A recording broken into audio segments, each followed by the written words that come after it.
What is up, you guys? MOMO here to a new video on this channel, and today it finally happened.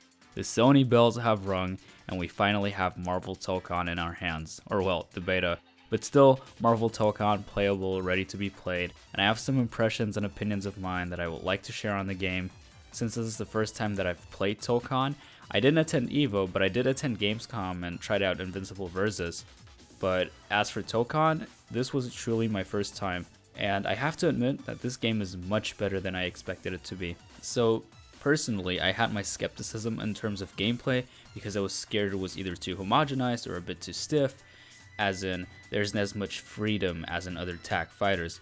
Predominantly MVC, boy do I gotta tell you I was wrong. This game gives you lots of freedom, from the combos to the mix-ups, but less when it comes to the characters. So this beta gives you 6 out of the 8 announced characters to try out, being Captain America, Iron Man, Storm, Doctor Doom, Ms. Marvel, and Star-Lord.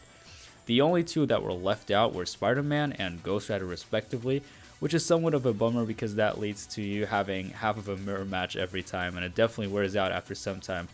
Especially with the fact that there's only one stage you can play throughout the entirety of this whole beta. But granted, this beta lasts for less than 2 days, so it is somewhat acceptable. Anyways, back to gameplay. This is a 4v4 fighter, which means you select 4 characters to play and they act as one team, and they all share 1 health bar.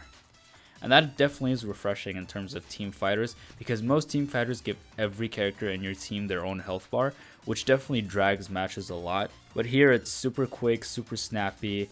In terms of speed, the characters are fast, the combat is very fast paced. You have your light, your medium, your heavy, and you can combo from it. It works more like an Arxis game than a traditional tag fighter, but I think there's a certain novelty that you can take from it because it's easy to understand the characters once you understand the game and its system. And so basically the whole gist about the game is how you synergize your team, from the first character you pick to the assist selection, and how you strategize around this. It's definitely very interesting to see what you can come up with and what kind of situations emerge from this, and this is something I didn't expect this game in particular to offer. Every character is unique and distinct with their own identity and playstyle, and it's so much fun even with the few characters that we got, just to mess around, mix and match all possible teams and just see what comes of it. As you'll see in the footage playing in the background, the auto combo deals a lot of damage and the game is very forgiving about this.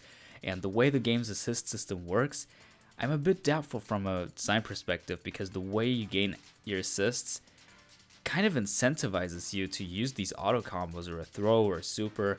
And my point is just that it is too rewarding to spam light, and I hope that this is an insight for the collaborative efforts of Sony PlayStation, Arc System Works, and also Marvel Games to change this so that the game doesn't encourage it too much. Other than that, I think the game does a good job with what it wants to achieve, and I'm super hyped about the rest of the game and its roster. Unfortunately, we do not have any news in regard to new characters, stages, or game modes, but I think in terms of core gameplay and general game design, this beta definitely represents what it wants to be and how it wants us to play, strategically but also freely. My favorite character right now is Doctor Doom. Doctor Doom is my favorite Marvel character in general. I just love Victor and his story about how he was brought up in Latveria, left due to bad circumstances, got into the same Ivy League school as Reed Richards, who is by the way not in the game as of now. Then he turns into Doctor Doom, comes back to his hometown, becomes its leader. He tries to save the world on his own terms. The heroes just don't approve of his methods, and in this game he's a mid-range, zoner-ish character. He has a beam, just like his MVC counterpart, a sort of mid-range zap as a DP, a command grab, and also a drone strike. The cool thing about Doctor Doom is he works both ways depending on how you use your assists. If you want to, you can zone your enemy with projectiles from not just Doom, but also his team members, and you can just leave your enemy guessing at all times, or be very aggressive, close range with combo extenders. This game really is all about synergy, and the way it does that works so well for what it wants to be. There isn't too much I can say other than that because we just haven't had our hands on this game for too long. There is no training mode. People lab using the game's tutorial mode, and there's no documentation for this game whatsoever, unless you don't count Twitter and Sonic Fox's Twitter account. Anyways guys, I'll be enjoying this beta for now as long as we're allowed to, and I wish you guys the best and see you guys next time to another video. See ya.